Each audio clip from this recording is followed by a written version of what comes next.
जय हिंद साथियों, मैं किशन लाल आप सभी युवाओं का आपके अपने इस digital platform RJ Kishan education पर एक बार फिर से हार्दिक स्वागत एवं अभिनंदन करता हूं।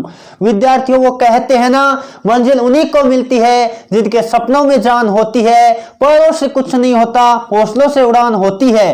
तो दोस्तों, आपके अंदर हौसला और जुनून होना चाहिए, बाकी आपको कोई नहीं रोक सकता। जो इंडियन आर्मी में जो सपना आपका पूरा जरूर होगा। रेगुलर हमारे साथ जुड़िएगा और शानदार जो क्लासेज आपके लिए बिल्कुल निःशुल्क हम प्रोवाइड कर रहे हैं, उसका फायदा लीजिएगा। तो आज का जो आपको पता है Sunday special Indian army GD और ट्रेड वन के लिए जो तैयार किया गया मॉडल पेपर होने वाला है, बहुत ही शानदार होने वाला है। तो सभी युवा एक बार जल्दी से लाइव आ जाइएगा और अपने दोस्तों में इस सेशन को शेयर कर दीजिएगा। आज के जो 50 प्रश्नों का आपका टेस्ट होने वाला है, इनमें आप सभी युवाओं को 40 प्लस का टारगेट लेके चलना है। तो बिना देरी के सेशन की शुरुआत करते हैं। इससे पहले एक बार फिर दोबारा से कहना चाहूंगा, इस रणभूमि के रणबांकुरों व वर्दी के दीवानों का एक बार फिर से मैं आगाज करता हूं। चलिए बिना देरी के आज के सेशन की शुरुआत करते हैं। तो अपना टारगेट ध्यान रखिएगा, अपना इंडियन आर्मी में सिलेक्शन होने का जो टारगेट है वो लेकर चलिएगा और इस क्लास में आपको 40 प्लस का टारगेट लेना है। चलिए बिना देरी के आज का क्वेश्चन फर्स्ट आपके सामने लेते हैं। जल्दी से सभी विद्यार्थी क्वेश्चन नंबर 1 का लाइव चैट में जवाब देने की कोशिश करेगा। सभी युवाओं का लाइव चैट में जवाब आना चाहिए इतने शानदार तरीके से कि सबको पता चलना चाहिए कि हाँ, यहाँ भारतीय सेना की तैयारी हो रही है। यहाँ जब गोलियां चलती है तो गोलियों की बौछार ऐसी लगनी चाहिए, कमेंट बॉक्स में ऐसे लगना चाहिए कि यहाँ गोलियां चल रही है। यहाँ जो महायुद्ध हो रहा है, भारत के योद्धाओं का महायुद्ध हो रहा है। तो बिना देरी के आज का फर्स्ट क्वेश्चन का जवाब काफी सारे युवाओं का लाइव चैट में आ चुका है। आपको क्या दे रखा है? 1857 की क्रांति में सबसे पहले बलिदान किसने दिया था? बहुत ही शानदार क्वेश्चन दे रखा है। तो बलिदान की जहां बात आती है तो सर्वप्रथम 1857 की जो क्रांति हुई थी उसमें सर्वप्रथम बलिदान देने वाले व्यक्ति थे मंगल पांडे। बिल्कुल जो ऑप्शन नंबर सी की तरफ जा रहे हैं, बिल्कुल का उत्तर सी है। और एक क्वेश्चन बनता है, झांसी की रानी का जो हम बात कर लेते हैं उनका नाम क्या था? उनका नाम था मणिकर्णिका। यह भी सभी स्टूडेंट को नोट कर लेना है। चलिए दोस्तों, अगला क्वेश्चन में बात कर लेते हैं। 2 नंबर आपके सामने आ चुका है। भारत का प्रथम सैटेलाइट, प्रथम उपग्रह की बात कर लेते हैं जो कि आर्यभट्ट था, उसको कब लॉन्च किया गया था? बहुत ही शानदार क्वेश्चन आपको दे रखा है। तो बिल्कुल जो ऑप्शन नंबर सी की तरफ जा रहे हैं, 1975 बिल्कुल का उत्तर सही है। भारत का प्रथम उपग्रह की बात करें तो वो आर्यभट्ट है जो 1975 में लॉन्च किया गया था। चलिए दोस्तों आगे बढ़ते हैं। अगला क्वेश्चन और बात कर लेते हैं। 3 नंबर आपके सामने आ चुका है। वास्को डी गामा कहां का निवासी था? आपको पता होगा, भारत के लिए सर्वप्रथम समुद्री रास्ते से आने वाले यात्री की बात करें तो वो थे वास्को डी गामा, जिन्हें भारत का हम बात कर लेते हैं। कई बार क्वेश्चन ऐसे पूछा जाता है, भारत की खोज किसने की थी, यानी समुद्री मार्ग की खोज किसने की थी? तो वास्को डी गामा ने की थी। ये सभी स्टूडेंट को नोट कर लेना है। वो कहां का निवासी था? तो वो एक पुर्तगाली था। बिल्कुल जो ऑप्शन नंबर डी बता रहे, बिल्कुल का उत्तर सही है। और अमेरिका की खोज आपको पता होगा कोलंबस ने की थी। चलिए दोस्तों आगे बढ़ते हैं। अगला क्वेश्चन और बात कर लेते हैं। 4 नंबर आपके सामने आ चुका है, जवाब देने की कोशिश करेगा। जम्मू किस नदी के किनारे बस है? जम्मू की बात कर लेते हैं तो वो बिल्कुल जो ऑप्शन नंबर बी बता रहे, तवी नदी, बिल्कुल का उत्तर सही है। और श्रीनगर की बात करें तो झेलम नदी के किनारे बस है। यह भी सभी विद्यार्थियों को नोट कर लेना है। चलिए दोस्तों आगे बढ़े। अगला क्वेश्चन और बात कर लेते हैं। 5 नंबर आपके सामने आ चुका है। अंग्रेजी ऑफिसर सैंडर्स की हत्या किसने की थी? तो सैंडर्स की हत्या की जहां बात आती है, भगत सिंह का नाम पक्का आता है। तो बिल्कुल जो ऑप्शन नंबर बी बता रहे, भगत सिंह ने, बिल्कुल का उत्तर सही है। और क्यों की थी? क्योंकि सैंडर्स की हत्या इसी कारण की गई थी क्योंकि लाला लाजपत राय का बदला लेना चाहते थे। भगत सिंह क्या लेना चाहते थे? लाला लाजपत राय की जो हत्या की गई थी उसका बदला लेने के लिए उन्होंने सैंडर्स की हत्या की थी। चलिए दोस्तों आगे बढ़े। अगला क्वेश्चन और बात कर लेते हैं। 6 नंबर आपके सामने आ चुका है।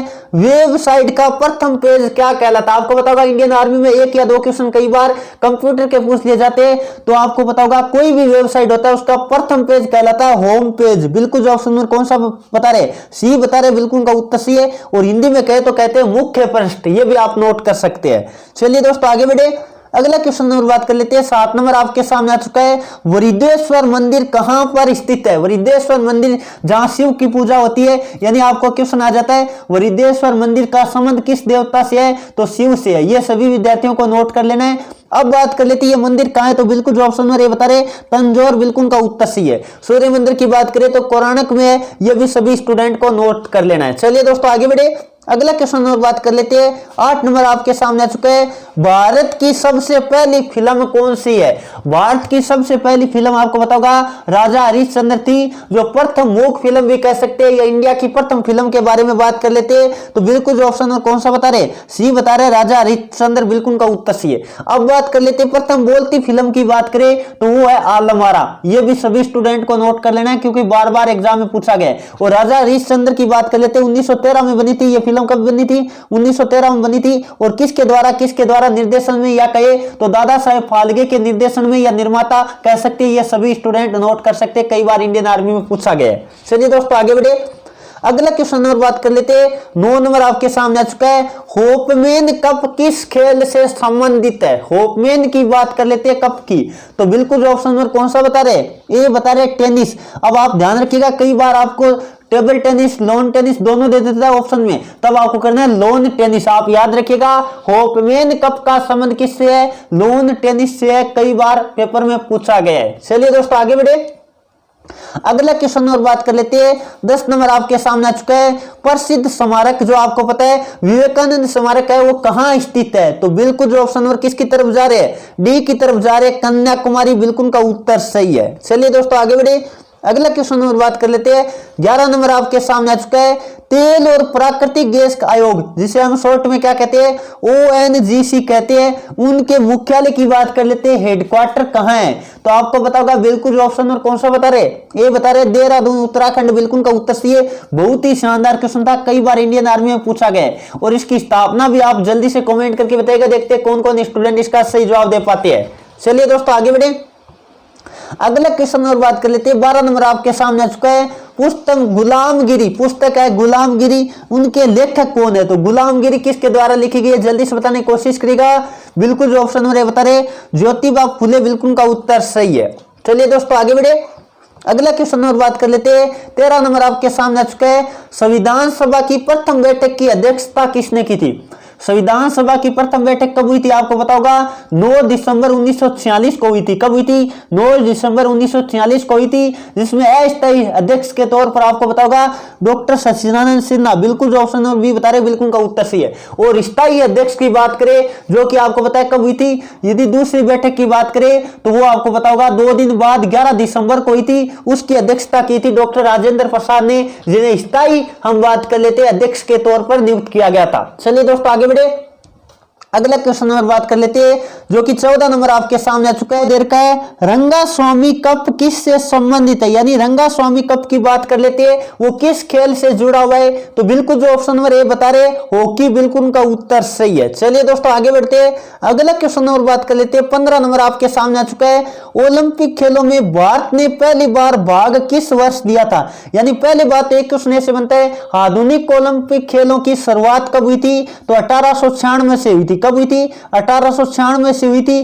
और प्रत्येक ओलंपिक खेल होता है वो 4 वर्षों के अंतराल में होता है, ये भी आपको पता होना चाहिए, कई बार इंडियन आर्मी के पेपर में आ चुका है। अब बात कर लेते हैं, भारत ने भाग लिया था 1900 में, बिल्कुल जो ऑप्शन और कौन सा बता रहे? डी बता रहे, बिल्कुल का उत्तर सही है। बहुत ही लाजवाब क्वेश्चन था, कई सारे स्टूडेंट ने लाइव चैट में जवाब दे दिया है। चलिए दोस्तों आगे बढ़े, अगला क्वेश्चन और बात कर लेते हैं। 16 नंबर आपके सामने आ चुका है जो कि साइंस का पार्ट शुरू हो चुका है, क्योंकि 15 जीके, 15 साइंस, 15 मैथमेटिक्स और 5 रीजनिंग की क्लास आज होने वाली है, जो कि पूरे इंडियन आर्मी के नवीनतम पैटर्न के अनुसार पूरा मॉडल पेपर तैयार किया गया है। क्वेश्चन नंबर 16 दे रखा है, डायनामाइट की खोज किसने की है? डायनामाइट की बात कर लेते हैं, ये एक तरह का क्या है? विस्फोटक है। एक तरह का ये क्या है? विस्फोटक है, ये ध्यान रखिएगा। इनकी खोज की बात कर लेते हैं तो बिल्कुल जो ऑप्शन नंबर बी बता रहे अल्फ्रेड नोबल, बिल्कुल का उत्तर सही है। चलिए दोस्तों आगे बढ़े, अगला क्वेश्चन और बात कर लेते हैं। 17 नंबर आपके सामने आ चुका है।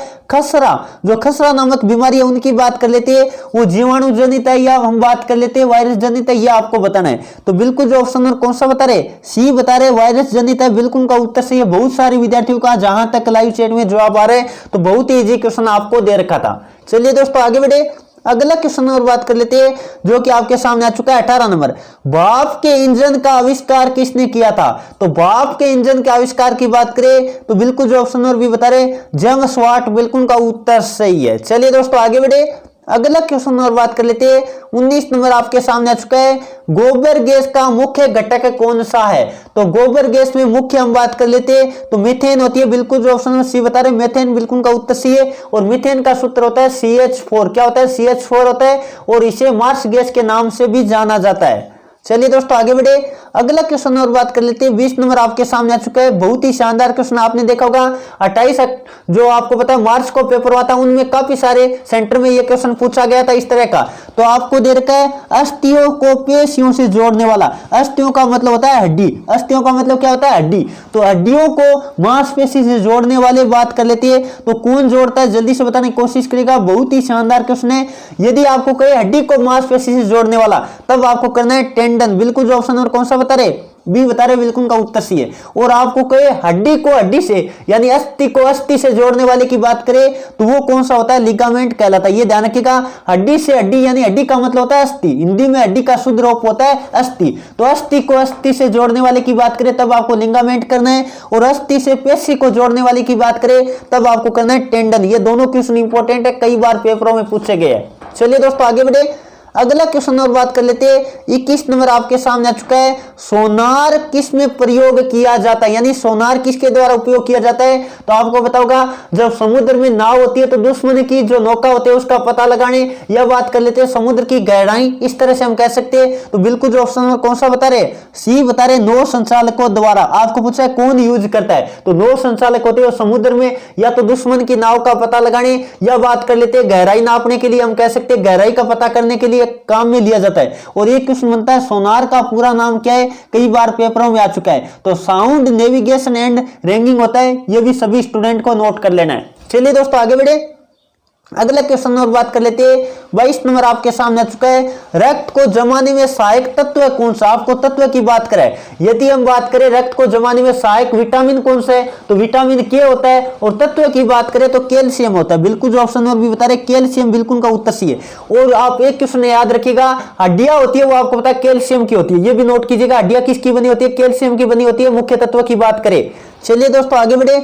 अगला क्वेश्चन और बात कर लेते हैं। 23 नंबर आपके सामने आ चुका है। श्वेत प्रकाश आपको पता है प्रिज्म से गुजरने पर सबसे कम विचलित कौन सा होता है? आपको यह बताना है। पहले बात तो क्वेश्चन बनता है प्रिज्म से जब श्वेत प्रकाश को निकाला जाता है वो 7 रंगों में विभाजित हो जाता है। क्वेश्चन एक बनता है प्रिज्म से सफेद प्रकाश को गुजारने पर उसके कितने भाग हो जाते हैं? तो 7 भाग हो जाते हैं। और 7 रंग का क्रम होता है विबग्योर। यह सभी स्टूडेंट को नोट कर लेना है। और आपको पूछा है सबसे कम विचलित कौन सा होता है? तो सबसे कम होता है लाल रंग विचलित। यह ध्यान रखिएगा। और सबसे ज्यादा की बात करें तो वो बैंगनी रंग होता है।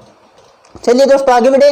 अगला क्वेश्चन और बात कर लेते हैं। 24 नंबर आपके सामने आ चुका है। जब प्रकाश की किरण एक माध्यम से दूसरे माध्यम में जाती है तो किस में परिवर्तन नहीं होता है? किस में परिवर्तन नहीं होता है? आप ऑप्शन देखोगे पता चल जाएगा।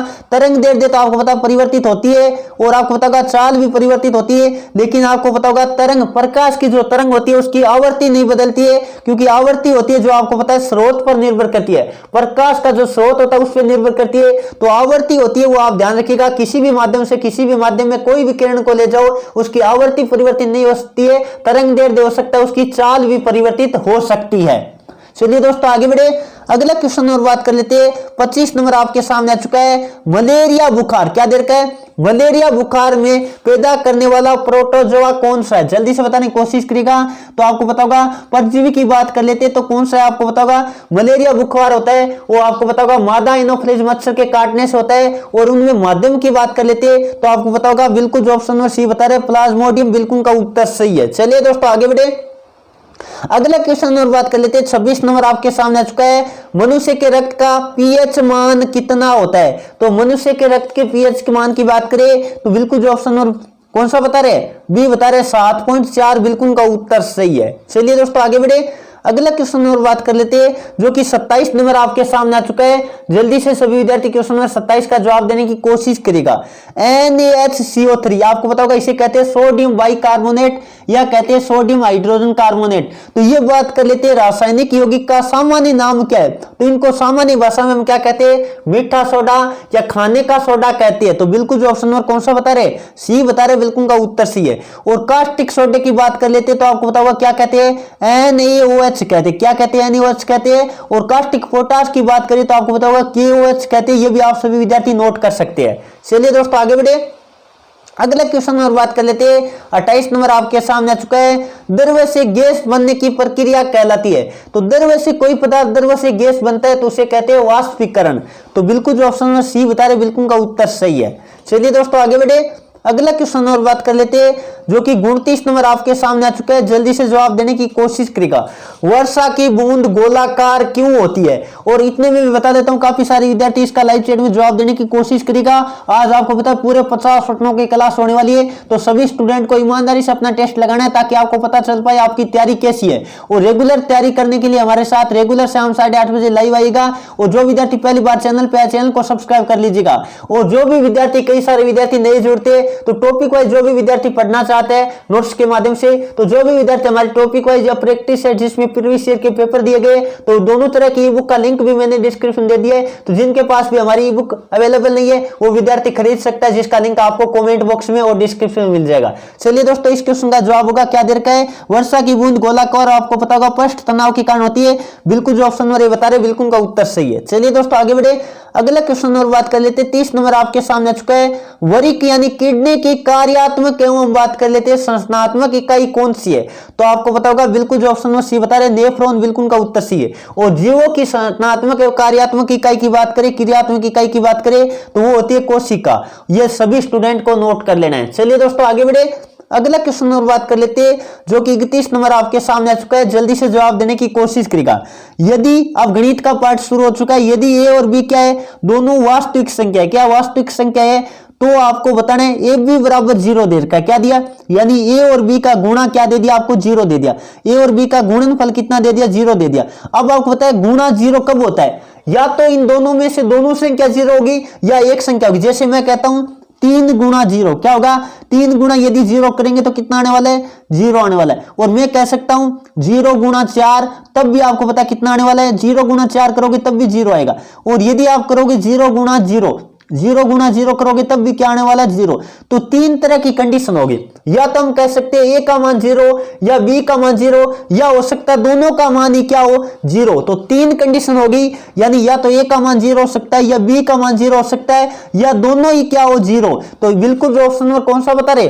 बी बता रहे बिल्कुल का उत्तर से। इस तरह का क्वेश्चन कई बार इंडियन आर्मी में आ जाता है। जैसे पिछले एग्जाम में आपने देखा होगा परिमेय और अप्रिमेय संख्याओं से संबंधित एक क्वेश्चन आया था। चलिए दोस्तों आगे बढ़े, अगला क्वेश्चन और बात कर लेते हैं जो कि 32 नंबर आपके सामने आ चुका है। जल्दी से जवाब देने की कोशिश करेगा। आपको एक संख्या दे रखी है, उसमें 7 के स्थानीय मान और 7 के जातीय मान का अंतर बताना है। एक होता है स्थानीय मान और एक होता है जातीय मान। स्थानीय मान बताता है अंक की वैल्यू, यानी स्थान कहां, स्थान बताता है। और यदि मैं बात करूं अंक के मान या जातीय मान, तो वो बताता है अंक की फेस वैल्यू, यानी ये बताता है कि वो अंक कौन सा है। तो पहले बात कर लेते हैं 7 का स्थानीय मान कितना होगा? आपको पता है स्थानीय मान की बात करें तो वो होगा 7000। कितना होगा? 7000 होगा।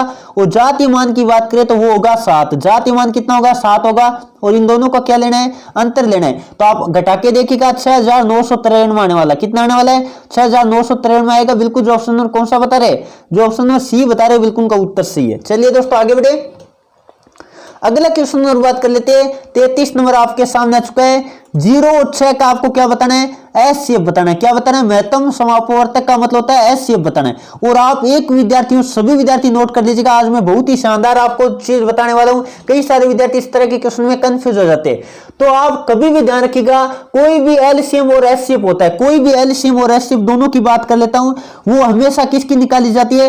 एलसीएम एंड एस शेप की बात कर लेता हूं। तो ये हम बात कर लेते हैं 0 से बड़ी संख्याओं का निकाला जाता है। ये ध्यान रखिएगा 0 से बड़ी संख्याओं का निकाला जाता है। किनको? 0 से बड़ी। तो 0 से बड़ी का मतलब क्या हो गया? यानी 0 नहीं होना चाहिए, न तो नेगेटिव होना चाहिए। तो ये बात हमेशा सभी विद्यार्थी नोट कर सकते हैं। कोई भी एलसीएम और एचसीएफ निकालना हो तो वो संख्या 0 से बड़ी होनी चाहिए। भले पॉइंटों में कोई दिक्कत नहीं है, 0.1 दे दो, 0.001 दे दो, कितना भी दे दो, लेकिन वो शून्य नहीं होनी चाहिए और न ही नेगेटिव नहीं होनी चाहिए। यानी हम बात कर लेते हैं नेगेटिव भी नहीं होनी चाहिए और शून्य भी नहीं होना चाहिए। यदि शून्य या कोई भी नेगेटिव अंक आ जाता है तो उनका लेस है या मैस है की बात कर लेते हैं वो हो जाता है अपरिभाषित। बिल्कुल जो ऑप्शन नंबर कौन सा बता रहे, डी बता रहे, बिल्कुल का उत्तर से। आप काफी सारे विद्यार्थी सोचेंगे कैसे हो जाता है सर, हम शून्य कर सकते क्या? कई विद्यार्थी सोच रहे इसका एचसीएफ शून्य होगा। तो यदि आप एचसीएफ को शून्य लेकर देखोगे तो आप थोड़ा सा दिमाग लगेगा, जब शून्य में शून्य का भाग देते कितना आता है, आपको पता है अपरिभाषित आता है, और शून्य का भाग 6 में देंगे तब भी अपरिभाषित आएगा। इसका मतलब शून्य नहीं कर सकते। ये यहां से आपका जो डाउट था वो क्लियर हो गया होगा। तो ध्यान रखिएगा कभी भी 0 आ जाए तो वो एलसीएम और एचसीएफ दोनों क्या बन जाता है, आप ध्यान रखिएगा अपरिभाषित बन जाता है। चलिए दोस्तों आगे बढ़े, क्योंकि आपको पता है जब भी एचसीएफ की बात आती है हम अविभाज्य गुणनखंड करते हैं, यानी अविभाज्य गुणनखंड करते हैं और उनमें कॉमन देखते हैं। एचसीएफ की बात करें इस तरह से देखते हैं, जब कोई कॉमन नहीं होता तब हम कहते हैं एक कॉमन होता है। तो ये सभी स्टूडेंट को पता होना चाहिए। जब आपको पता है शून्य की बात आ जाती है तो शून्य का गुणनखंड तो हमें वैसे देखेंगे तो छोटा गुणनखंड एक की भी करेंगे तो वो भी थोड़ा सा अभद्र लगेगा। तो बिल्कुल जो ऑप्शन नंबर डी बता रहे बिल्कुल का उत्तर सही है। चलिए दोस्तों आगे बढ़े, अगला क्वेश्चन नंबर बात कर लेते हैं। 34 नंबर आपके सामने आ चुका है, बहुत ही आसान क्वेश्चन दे रखा है। पहले आप इनमें क्या कीजिएगा, गुणा कीजिएगा, इनको गुणा कर दो और इनको गुणा कर दो। और यदि आप पहले वालों को गुणा करोगे तो आपको पता है 5 को 5 से किया 25 है, कितना है 25 है, बिल्कुल है। अब बात कर लेते हैं पॉइंट के आगे 2 अंक थे, इसका मतलब ये हमने यहाँ पॉइंट लगा दिया और यहाँ क्या लगा दिया, शून्य लगा दिया। और आगे बात कर लेते हैं, आपको पता है 5 को 5 से किया 25, लेकिन पॉइंट के आगे कितने अंक होने चाहिए, यदि आप करोगे तो पॉइंट के आगे आपके अंक कितने होंगे, 3 होंगे। तो 25 यानी 3 अंक बनाना, एक हमें क्या लगाना पड़ेगा, शून्य लगाना पड़ेगा। और ये लगा, ऐसे लगा दिया। अब आपको पता है घटाना है तो आपको क्या करना है, 0.25 में से क्या घटाना है, आपको घटाना है 0.025, बिल्कुल घटा देते हैं। ये मैं लिख देता हूं ऐसे। अब आपको पता है यहां हम क्या लगा लेते हैं, शून्य लगा लेते हैं और घटाने की हम कोशिश करते हैं, जल्दी से घटेगा क्या कुछ आने वाला है। तो 5 बचा, फिर बात कर लेते कितना बचेगा, एक इधर हासिल गई, कितना बचा, 2 बचा। और फिर बात कर लेते इधर कितना बचा, 2, यानी आपका जवाब आएगा 0.225 या कहीं 0.225। बिल्कुल जो ऑप्शन कौन सा बता रहे, जो ऑप्शन नंबर बी बता रहे ना, बिल्कुल का उत्तर सी है। बहुत बढ़िया, काफी सारे स्टूडेंट का लाइव चैट में जवाब आ गया। चलिए दोस्तों आगे बढ़े, अगले क्वेश्चन की तरफ बढ़ते हैं। अगला क्वेश्चन और बात कर लेते हैं जो कि 35 नंबर आपके सामने आ चुका है। बहुत ही शानदार क्वेश्चन दे रखा है, कई सारे विद्यार्थी इस तरह के क्वेश्चन में कंफ्यूज हो जाते हैं। 12 प्लेट कितना दे रखा है, 12 प्लेट और 9 चम्मच का मूल्य आपको कितना दे दिया है, 339 रुपए। कितने रुपए, 339 रुपए। तो आपको बताना है 4 प्लेट और 3 चम्मच का। अब कई सारे विद्यार्थी सोचते हैं सर 2 समीकरण तो हमें दी नहीं है, हम इसको हल कैसे करेंगे। ज्यादातर आपको 2 समीकरण दी हुई मिलती है, लेकिन कई बार एक समीकरण देता है। इसका मतलब आपको ज्यादा माथाफोड़ी करने की जरूरत नहीं पड़ती है, एकदम आसान तरीके से आप कर सकते हैं। आपको पहले वाला क्या दिया है, 12 प्लेट, तो मैं 12 लिख देता हूं, प्लेट, प्लेट की जगह मैं पी लिख देता हूं। और फिर प्लस में हम बात कर लेते हैं 9 चम्मच, चम्मच की जगह या तो सी लिख दो या एस लिख दो, क्योंकि स्पून कहते हैं अंग्रेजी में, या आप क्या लिख सकते हो, चम्मच, यानी सी लिख देता हूं मैं। बराबर आपको कितना दिया, 339 रुपए दिया। अब आपको पता है 2 समीकरण देता है तब तो आपको कोई भी गणना पूछ सकता है, एक हम बात कर लेते हैं प्लेट का पूछ सकता है, 2 जो हम बात कर लेते हैं चम्मच का पूछ सकता है, कोई भी दे सकता है। लेकिन इस तरह का क्वेश्चन देगा, एक ही समीकरण देगा, तब आपको कॉमन सवाल देगा। जैसे यहां बात कर लेते हैं, अगला दे रखा है 4 प्लेट और 3 चम्मच। 4 प्लेट का मतलब यहां से कॉमन कितना लेना पड़ेगा, आपको पता चल गया, 3 कॉमन लेंगे और 3 कॉमन लेंगे तो यहां कितना बचेगा, 4 प्लेट बचा। और फिर यहां से 3 कॉमन गया तो कितना बचा, 3 चम्मच बच गया, बिल्कुल यही तो बचा। और बराबर आपका कितना है, 339 है। कितना है, 339। अब 3 से जल्दी से काट दो, कितनी बार कटेगा, यह आपका इसका मूल्य आ जाएगा, कितना आने वाला है, जल्दी से देखिएगा। 3 से आप भाग दोगे तो 100 कितना आएगा, 13 आएगा क्या, तो यह आ जाएगा आपका 113 रुपए। तो बिल्कुल जो ऑप्शन नंबर कौन सा बता रहे, जो ऑप्शन नंबर बी बता रहे हैं ना, बिल्कुल का उत्तर सही है। चलिए दोस्तों आगे बढ़े, अगला क्वेश्चन नंबर बात कर लेते हैं जो कि 36 नंबर आपके सामने आ चुका है। 5 संख्याओं का औसत आपको दे रखा है, तो 5 गुणा हम क्या करेंगे, 18 करेंगे। 5 गुणा हम क्या करेंगे, 18 करेंगे। तो 18 पॉइंट कितना होता है, 90 होता है। 18 पॉइंट कितना होता है, 90 होता है। और आगे क्या दिया आपको, 16 दिया। कितनी संख्याओं का, एक संख्या छोड़ दी जाए, तो संख्या 5 थी, इसका मतलब एक छोड़ने पे 4 रही, और 4 का औसत आपको 16 दे दिया। और 16 चौक कितना होता है, आपको पता होगा 64 होता है। 16 चौको कितना होता है, 64 होता है। अब आप घटाओगे तो आपको पता है जो छोड़ी गई संख्या है 5वीं, वो आपके पास आ जाएगी। तो जल्दी से घटेगा, 6 बचा। और फिर बात कर लेते हैं 2 बचा, यानी आपका जवाब आने वाला है 26। तो बिल्कुल जो ऑप्शन नंबर बी बता रहे हैं ना, बिल्कुल का उत्तर सही है। चलिए दोस्तों आगे बढ़े, अगला क्वेश्चन नंबर बात कर लेते हैं। 37 नंबर आपके सामने आ चुका है। राम एवं कमल की आयु का जो वर्तमान आयु है उसका अनुपात आपको दिया 4:5। तो ये मैंने लिखा राम, यहां मैं क्या लिख लेता हूं, राम लिखा, और इधर मैं लिख लेता हूं कमल, क्या लिख लेता हूं, कमल लिख लेता हूं। और दोनों की वर्तमान आयु का अनुपात कितना दिया, वर्तमान आयु का अनुपात दिया 4:5, कितना दिया, 4:5 दिया। और आगे दिया 5 वर्ष बाद उनका अनुपात क्या हो जाता है, 5:6 हो जाता है। तो इस तरह का क्वेश्चन आता है, मैंने कई बार आपको बता दिए, जब 2 अनुपात दे रखा हो तो वज्र गुणा कर देते हैं। तो वज्र गुणा किया कितना, 25, और यहां कितना है, 24। अब इनका क्या लेते हैं, हम अंतर लेते हैं, इधर इसका अंतर ले लो और नीचे वाले का अंतर ले लो। तो जल्दी से लेइएगा, 1 का अंतर, और बट्टे में भी 1 का अंतर, और गुणा में लिखते हैं समय। तो समय आपको पता है, समय का अंतर है 5 वर्ष का, समय का अंतर कितने का, 5 वर्ष का है। तो ये आपका 5 है, यह 1 की वैल्यू आ गई, या कह सकते हैं ये x की वैल्यू आ गई। तो x की वैल्यू 5 आई, तो दोनों की आयु हम निकाल सकते हैं। एक को करेंगे 4 गुणा 5, एक को क्या करेंगे 4 गुणा 5 करेंगे, यानी कितनी आएगी, एक की आयु आएगी 20 वर्ष, और एक आएगी 5 गुणा 5, 5 गुणा 5 का मतलब कितनी आएगी, एक की 25 वर्ष आएगी। यानी राम की बात करें तो 20 वर्ष होगी, और कमल की बात करें तो 25 वर्ष आएगी। तो आपको किसकी पूछिए, राम की पूछिए, तो बिल्कुल जो ऑप्शन में बी बता रहे ना, बिल्कुल का उत्तर सही है। चलिए दोस्तों आगे बढ़े, अगला क्वेश्चन और बात कर लेते हैं, जो कि 38 नंबर आपके सामने आ चुका है। एक वर्ग की प्रत्येक भुजा में 30% की वृद्धि कर दी जाए तो उसके क्षेत्रफल पर क्या प्रभाव पड़ता है। आपको पता होगा वर्ग का क्षेत्रफल क्या होता है, जल्दी से लिख लीजिएगा। क्षेत्रफल का फॉर्मूला होता है भुजा गुणा भुजा।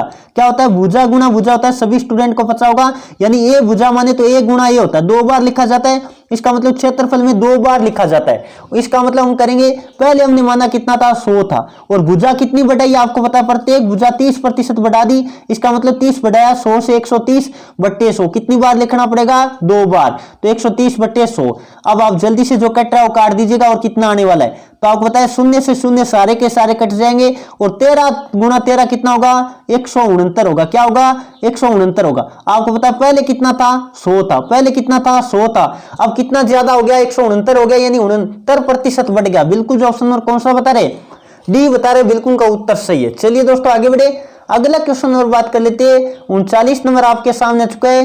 किसी वस्तु की लागत होती है वो 10% तथा 10% क्रमशः क्या कर दिया जाए, क्रमवार बढ़ा दिया जाए, मूल्य वृद्धि कर दी जाए, तो एकमात्र मूल्य वृद्धि के बराबर होगी। यानी एक दुकानदार क्या करता है, एक वस्तु का मूल्य 10% बढ़ाता है, फिर दोबारा से 10% बढ़ा देता है, तो कुल वृद्धि कितनी हो जाएगी, ये आपको कहा है। क्रमवार वृद्धि देने के बाद जो एकल वृद्धि होती है वो कितनी होगी। तो मैंने माना पहले उसका मूल्य कितना था, 100 था, कितना था, 100 था, उसने 10% बढ़ाया पहली बार, तो उसने लिखा 110/100, कितना 110/100, और दोबारा बढ़ाएगा तो दोबारा लिखेंगे कितना बढ़ा रहा है, 10 ही बढ़ा रहा है, तो 110/100 ये लिख दिया। अब जो कट रहा है काट दीजिएगा, ये 2 शून्य से 2 शून्य मैंने काट दिए, ये काट दिए, और 11 गुणा 11 कितना आएगा, 121 आएगा। क्या 121 आएगा, 11 गुणा 11 कितना आएगा, 121 आएगा। तो पहले कितना था, 100 था, अब कितना बढ़ गया, कुल मिला के 21 बढ़ गया। बिल्कुल जो ऑप्शन नंबर कौन सा बता रहे, सी बता रहे, बिल्कुल का उत्तर सही है। चलिए दोस्तों आगे बढ़े, अगला क्वेश्चन और बात कर लेते हैं। 40 नंबर आपके सामने आ चुका है, बहुत ही शानदार क्वेश्चन आपको दे रखा है। 2a बराबर कितना दिया, 3b दिया। पहले बात तो कर लेते हैं, a की वैल्यू कितनी है, a की वैल्यू की बात करें तो कितनी है, 3 है, और b की वैल्यू की बात करें तो कितनी है, 2 है। यह आपको पता चलना चाहिए पहले बात तो। और यदि हम बात कर लेते हैं यहाँ b की वैल्यू की बात करें तो कितनी है, b की वैल्यू 5 है, और c की वैल्यू की बात करें तो कितनी दे रखी है, 4 दे रखी है। यह आपको पता होना चाहिए। अब बात कर लेते हैं, आपको पता होगा यदि मैं बात करूं इस तरह का क्वेश्चन है तो a b c को तीनों को लगातार मैंने लिख दिया, a लिखा, b लिखा और c लिखा। पहले में a की वैल्यू आपको कितनी दी, 3 दी, और b की वैल्यू कितनी दी, 2 दी। आपको पता चल गया होगा, मैंने कई बार आपको बता रखा है। आगे बात कर लेते हैं, अगले में b की वैल्यू कितनी दी, 5 दी, और c की वैल्यू कितनी दी, 4 दी। और मैंने आपको बता रखा है जहां भी खाली स्थान होता है कौन कब्जा करता है, पड़ोसी कब्जा करता है। तो ये पड़ोसी कौन है, यहाँ 2 है ना, यहाँ 2 आकर बैठ जाएगा। इसका मतलब यहाँ मैंने 2 रख दिया, और यहाँ कौन आ जाएगा, 5 आ जाएगा। अब जल्दी से इनको गुणा करना पड़ता है, क्या करना पड़ता है, गुणा करना पड़ता है। तो ये कितना है, 15, और ये कितना आपको पता है, 10, और इसकी बात कर लेते कितना, 8। यह आपका अनुपात आ गया तीनों का, यानी ए बी और सी। ये कौन सा अनुपात आ गया, ए बी सी तीनों का अनुपात आ गया। आपको किसका पूछा है, आपको कहा है ए और सी का अनुपात बताओ। ए का कितना, 15, ए के अनुपात की बात करें तो कितना दे रखा है, 15 दे रखा है, और बी के अनुपात की बात करें, सॉरी सी के अनुपात की बात करें तो 8। इसका मतलब 15:8 होगा। बिल्कुल जो ऑप्शन में कौन सा बता रहे, डी बता रहे, बिल्कुल का उत्तर सही है। चलिए दोस्तों आगे बढ़े, अगला क्वेश्चन और बात कर लेते हैं, जो कि आपके सामने थे 41 नंबर। बहुत ही शानदार क्वेश्चन आपको दे रखा है। क्या दिए, यदि एक नल एक टंकी को 12 घंटे में भरता है, पहला नल 12 घंटे में भर रहा है और दूसरा नल 15 घंटे में भरता है, तो दोनों साथ मिलकर टंकी कितने समय में भरेंगे। तो पहले का मैंने लिख दिया 12 घंटे, कितना लिखा 12, और दूसरे वाले का लिख दिया मैंने 15। तो इस तरह का मिलाने की बात है, आपको क्या लेना पड़ता है, एलसीएम, और एलसीएम आपको पता है कितना आने वाला है, 60 आने वाला है। कितना लिया, 60 आया। अब बात कर लेते हैं 60 में 12 का भाग गया 5 बार, कितनी बार, 5 बार गया। और 60 में हम बात कर लेते हैं फिर किसका भाग देंगे, ये मैंने दे दिया। अब बात कर लेते हैं 15 का भाग जाएगा, कितनी बार, 15 चौको 60 होता है, 4 बार। और आपको पता है दोनों को मिलाकर भरवाना है, और टोटल काम कितना है, 60। और 60 बटे हम क्या करेंगे, 9 करेंगे, क्योंकि 5 और हम बात कर लेते हैं 4 जोड़ेंगे, कितना होगा, 9। और आपको पता है 3 से कटेगा कितनी बार, 20 बटे 3। और 20 बटे 3 का मतलब आपको पता होगा कितना आने वाला है, हम बात कर लेते हैं 6 सही 2 बटे 3 घंटे। कितना, 6 सही 2 बटे 3 का मतलब 6 तो पूरा घंटा हो गया, और 2 बटे 3 का मतलब हो गया 60 से गुणा कर दो, मिनट में आ जाएगा 40 मिनट। तो बिल्कुल जो ऑप्शन में भी बता रहे ना, 6 घंटा और 40 मिनट, बिल्कुल का उत्तर सही है। चलिए दोस्तों आगे बढ़े, अगला क्वेश्चन और बात कर लेते हैं, जो कि 42 नंबर आपके सामने आ चुका है। 81 की घात क्या दे रखी है, 81 की घात आपको दी है 3/4, कितनी दी, 3/4 दिए। और जल्दी से इसको हल करने की कोशिश करेगा। 81 का मतलब होता है 3 की घात कितनी, 4। 3 की घात मैंने लिख दिया इसको 4, और ऊपर क्या दे रखा है, 3/4, कितना दिया, 3/4 दिया। अब घाते गुणा कर देते तो क्या होगी, 3 की घात 3, 4 गुणा क्या करेंगे, 4 गुणा हम करेंगे 3/4, 4 गुणा 3/4 करेंगे, 4 से 4 कट जाएगा, 3 की घात 3, और 3 की घात 3 तो आपको पता होगा कितना आने वाला है, 27 आने वाला है। बिल्कुल जो ऑप्शन में कौन सा बता रहे, बी बता रहे, बिल्कुल का उत्तर सही है। चलिए दोस्तों आगे बढ़े, अगला क्वेश्चन और बात कर लेते हैं, जो कि 43 नंबर आपके सामने आ चुका है। द्विघात समीकरण आपको दे रखी है, जिसमें आपको बताना है विविक्तर। विविक्तर का मतलब होता है डी निकालना है, क्या निकालना है, डी निकालना है। और डी बराबर क्या होता है, आपको पता होगा, डी बराबर होता है b² - 4ac। क्या होता है, b² - 4ac होता है, ये आपको निकालना है। अब बात कर लेते हैं ए, बी और सी, यहाँ क्या है, तो आपको पता होगा द्विघात समीकरण मूल रूप होती है ax² + bx + c, यानी a का मतलब होता है x² का गुणांक, b का मतलब होता है x का गुणांक, और c का मतलब होता है अकेली संख्या। तो b का स्क्वायर करना है, यानी -3 का स्क्वायर कितना होगा, 9 होगा। और फिर बात कर लेते हैं -4, a का मतलब कितना दे रखा है, 2 दे रखा है, और c का मतलब कितना दिया, -12 दे दिया। c का मतलब कितना दिया, -12 दिया। अब जल्दी से इनको गुणा भाग कर लीजिएगा, तो 9 प्लस, क्योंकि माइनस माइनस क्या हो जाएगा, प्लस हो जाएगा, और कितना आने वाला है, 96, क्या 96, बिल्कुल। और 9 और 96 आपका जवाब आएगा 105। कितना आने वाला है, 105 आने वाला है। बिल्कुल जो ऑप्शन में कौन सा बता रहे, सी बता रहे, बिल्कुल का उत्तर सही है। चलिए दोस्तों आगे बढ़े, अगला क्वेश्चन में बात कर लेते हैं। 44 नंबर आपके सामने आ चुका है। tan a + cot a = 2 है। इसका मतलब आपको पता है ये भी 1 होगा प्लस ये भी 1 होगा, ये दोनों की वैल्यू 1 कब होती है, 45 डिग्री पे होती है। इसका मतलब a का मान कितना है, 45 डिग्री है। बिल्कुल जो ऑप्शन नंबर बी बता रहे हैं ना, बिल्कुल का उत्तर सही है। चलिए दोस्तों आगे बढ़े, अगला क्वेश्चन और बात कर लेते हैं। 45 नंबर आपके सामने आ चुका है। घन का संपूर्ण पृष्ठीय क्षेत्रफल क्या होता है, ये तो फॉर्मूला सबको पता होना चाहिए, 6 गुणा भुजा स्क्वायर होता है। क्या होता है, 6 गुणा भुजा स्क्वायर होता है। और भुजा को हम अंग्रेजी में क्या कहते हैं, साइड कहते हैं। तो इसका मतलब हम कह सकते हैं 6a² या s²। क्या कह सकते हैं, 6as² कह सकते हैं। बिल्कुल जो ऑप्शन नंबर कौन सा बता रहे, जो ऑप्शन नंबर सी बता रहे हैं ना, बिल्कुल का उत्तर सही है। और घन के आयतन की बात करें तो भुजा क्यूब होता है, यानी एस का क्यूब होता है। ये भी सभी स्टूडेंट को नोट कर लेना है। चलिए दोस्तों आगे बढ़े, अब आपको पता है 46 नंबर क्वेश्चन से लेकर 50 तक आपके रीजनिंग के क्वेश्चन होने वाले। बहुत ही शानदार क्वेश्चन दे रखा है। क्या दिए, यदि RAJ बराबर आपको कितना दिया है, 29 दिया है, तो R का क्रमांक कौन सा होता है, जल्दी से देखिएगा। R कितने नंबर पे आता है, 18 नंबर पे आता है। और A की बात कर लेते, कितने नंबर पे आता है, 1 नंबर पे आता है। और J की बात कर लेते, J कितने नंबर पे आता है, एक बार सभी विद्यार्थी देखिएगा, आपको पता होगा IJ।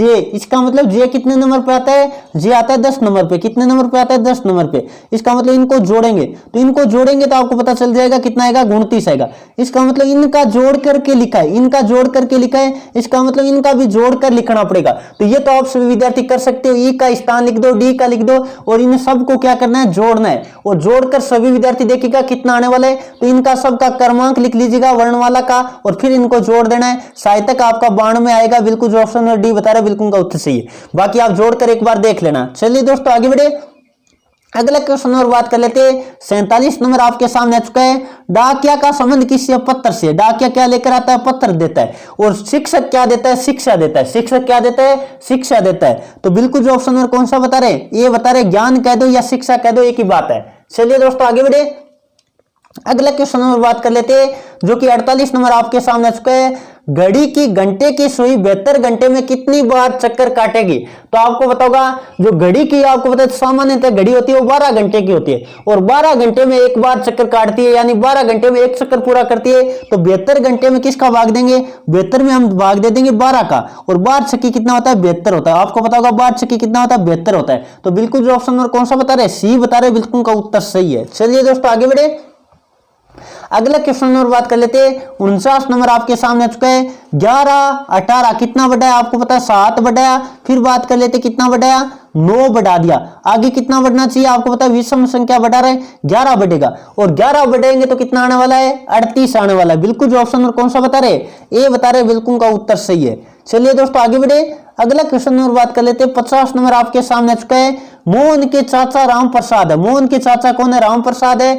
श्याम का पुत्र कौन है? श्याम का पुत्र हम बात कर लेते हैं मोहन है। तो मोहन को मैंने नीचे लिख दिया, मोहन को मैंने नीचे लिखा, और ये किसका पुत्र है? श्याम का पुत्र है। इसका मतलब एस को हम ऊपर लिख देते हैं, एस को हम क्या लिख देते हैं? ऊपर लिख देते हैं। और ऊपर दे रखा है कि मोहन है, हम बात कर लेते हैं, यही तो बात दी है। बिल्कुल मोहन के चाचा राम प्रसाद है। मोहन के चाचा राम प्रसाद है, इसका मतलब ये राम प्रसाद यहाँ आएगा, ये चाचा है किसका? मोहन का। इसका मतलब ये श्याम के क्या लगेगा? भाई लगेगा। ये दोनों आपस में क्या है? श्याम और राम प्रसाद क्या है? भाई भाई है। इसका मतलब आपका ऑप्शन कौन सा राइट होगा? बिल्कुल जो ऑप्शन नंबर बी बता रहे ना, भाई, बिल्कुल का उत्तर सी है। ये थी दोस्तों आज की क्लास। जल्दी से सभी विद्यार्थी कॉमेंट करके बताएगा आपके कितने क्वेश्चन राइट हुए। मैंने आपको इस क्लास में 40 प्लस का टारगेट दिया था, तो जल्दी से सभी स्टूडेंट कॉमेंट करके बताएगा इन 50 क्वेश्चनों की क्लास में आपके कितने राइट हुए। आज का जो टेस्ट पेपर था वो पूरा आपको नवीनतम पैटर्न इंडियन आर्मी जीडी और ट्रेडमैन के अनुसार टारगेट किया गया था। काफी सारे स्टूडेंट का लाइव फीड में स्कोर भी अपना आ रहा है, तो सभी ने बहुत ही मेहनत करके अपना टेस्ट लगाया होगा, और ईमानदारी से उम्मीद करता हूं सभी ने पूरा टेस्ट लगाए और ईमानदारी से अपना स्कोर कमेंट करे। तो सभी अपना स्कोर है वो अपने कमेंट बॉक्स में नोट करके जाना, ताकि हर एक विद्यार्थी को पता चल पाए उसके साथी की तैयारी कैसी है, उसके जो भी साथी तैयारी करे उनके साथ उनका कंपटीशन कैसा है। और जो भी विद्यार्थी क्लास कैसी लगी एक बार कमेंट करके जरूर बताएगा। उम्मीद करता हूं आज की क्लास आपको पसंद आई, तो क्लास को लाइक कीजिए और अपने दोस्तों में शेयर कीजिए। और जो विद्यार्थी पहली बार चैनल पे चैनल को सब्सक्राइब कर लीजिएगा।